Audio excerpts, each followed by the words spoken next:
Donc on va essayer de faire quelque chose de mieux au niveau du look rapidement, puis on passera à autre chose. Ce n'est juste qu'une introduction au tableau ici. Bon, ben, ce qu'on va faire, c'est sélectionner tout le tableau et retirer déjà le cadre noir. Donc, cadre noir ici, le supprimer. Voilà. Alors, le supprimer partout, en fait. Oui, vous avez ici les lignes de sélection que vous trouvez également dans la palette contour quand vous travaillez sur un tableau. Donc ceci, je vais le retrouver dans la palette contour pendant que je suis en train de travailler sur un tableau. Alors on y va, menu fenêtre, contour, le voilà. Donc je vais devoir sélectionner les différentes choses sur lesquelles je travaille en activant avec la touche... pas de touche, même en cliquant, on active ou on désactive pour indiquer quelle ligne de contour on modifie dans le tableau. Est-ce que c'est uniquement les extérieurs, comme ça? Ou est-ce qu'on modifie aussi les lignes intérieures horizontales et verticales, ou seulement verticales? Bon, vous voyez, c'est à indiquer, et ça fonctionne aussi quand vous êtes en train de travailler sur une ou plusieurs cellules du tableau que vous avez sélectionné, et pas seulement... et pas tout le tableau comme c'est maintenant. Bon, ben voilà, en ayant sélectionné toutes les lignes, je vais travailler sur toutes les lignes du tableau, extérieur et intérieur, verticale et horizontale. Et là, je vais recommencer l'opération. Bon, il met des points d'interrogation pour dire qu'il y en a certaines qui ont des attributs et d'autres des attributs différents. Voilà, je retire la ligne, les lignes, voilà. Et donc voilà à quoi ressemble mon tableau. OK. Maintenant, vous pouvez aussi sélectionner tout et dire que vous allez mettre un contour blanc. Donc dans le panneau nuancier, donc en sélectionnant tout le tableau et en ayant dans la palette contour toutes les lignes activées là, j'indique que je vais faire contour couleur papier. Je vais pouvoir modifier l'épaisseur éventuellement de ce contour. Et voilà, vous obtenez ce genre de choses. Ce qui, sur notre fond gris, pose un problème. Il aurait fallu que je mette la même couleur que le fond gris. C'est un peu particulier. Alors, si j'enlève le fond gris, ça le fait. Pas de problème. D'accord ? Donc c'est le genre de choses qui va un peu plus loin que ce que Excel peut faire.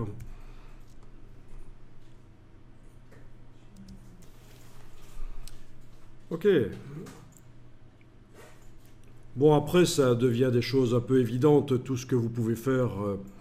Là, je sélectionne une ligne, je vais indiquer que comme couleur de fond de la cellule, ça va être du bleu foncé.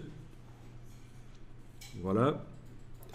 Évidemment, le texte, je vais indiquer que ça va être du blanc, par exemple. Voilà. Donc, vous agrémentez comme ça vos tableaux pour qu'ils aient un look plus intéressant. On peut aussi, évidemment, quand on a des grands tableaux avec plein de lignes, demander une alternance de couleurs d'une ligne à l'autre pour faciliter la lisibilité. Ça, c'est par les options de tableau. Mais ici, on n'a que 2 lignes de données dans le tableau, donc ça ne vaut pas la peine. Ça ne vaut pas la peine de commencer à dire que je vais alterner les couleurs, comme Excel peut le faire aussi, pour faciliter la lecture, les couleurs d'une ligne à l'autre. Vous voyez ce que je veux dire, hein? Bon. Ok, bon, typiquement, à cause du fond gris, on a un problème avec ce tableau. Ce qui pourrait vous arriver aussi avec des images. Je vais ici régler le problème en allant dans la palette des calques sur la page qui contient le fond gris. Je vous rappelle que c'est le gabarit C. Donc dans la palette des calques, je double-clique sur le gabarit C. Je sélectionne mon bloc gris. C'est pour ça que la palette des calques m'intéresse, pour vérifier que le calque fond gris est déverrouillé et que j'arrive à sélectionner le bloc. Et là, je me renseigne, tiens, le fond gris qui fait en sorte que les images aient plus de pêche au niveau de leur contraste. Hein. Il est à noir 8%. D'accord. Bon, ben c'est bon, je verrouille le calque fond gris, je reviens sur ma page qui contient le tableau. Et je vais lui mettre du noir fond gris en tant que contour au lieu de blanc, évidemment.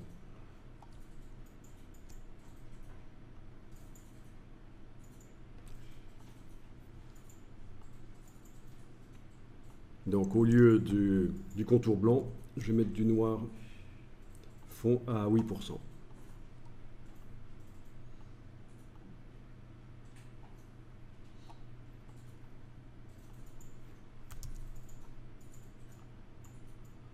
Voilà, et là le tableau, ah oui, évidemment, j'ai oublié de le mettre sur toutes les lignes. Donc je resélectionne mon tableau dans la palette contour. Il faut que j'indique que je travaille aussi sur les lignes intérieures, toutes. Voilà, donc couleur de contour noir, 8%. Et là c'est bon, pas de problème.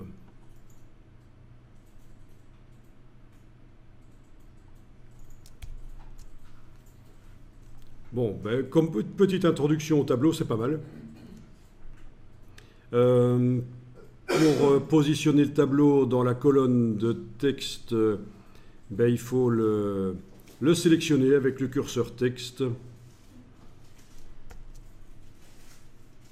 et indiquer qu'on va le centrer par la palette paragraphe. Alors, oui, là, il ne veut pas le faire. Si, il veut le faire, ok. C'est juste que ma colonne de texte, ben il prend déjà toute la largeur en fait. Ok.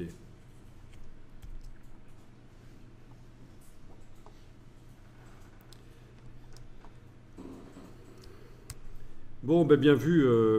Donc il y a la méthode pour redimensionner qui consiste à le sortir de là par copier-coller et le redimensionner avec l'outil de transformation manuelle. Sinon, oui, vous avez découvert la technique qui consiste à le sélectionner, faire clic droit, répartir les lignes horizontalement, et puis alors là, on peut le prendre par la poignée. Oui, bien. Pour le redimensionner. Et c'est là que je vais pouvoir le centrer dans sa colonne s'il faut. Voilà. Et on pourrait le copier-coller dans un paragraphe, dans le flux du texte aussi. Ben faisons ça, oui, on va le sélectionner, le couper, CTRL X, et aller le coller dans le flux du texte entre deux paragraphes.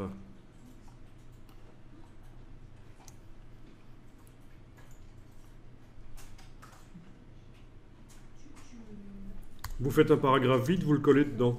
Voilà.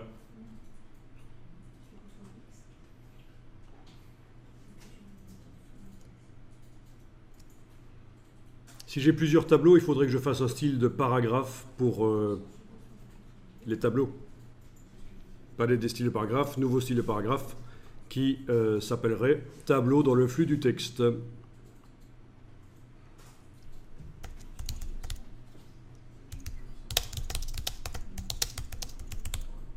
Voilà, tableau dans le flux, pas le flux du texte. D'après aucun style, c'est mieux de ne pas faire une dépendance. OK.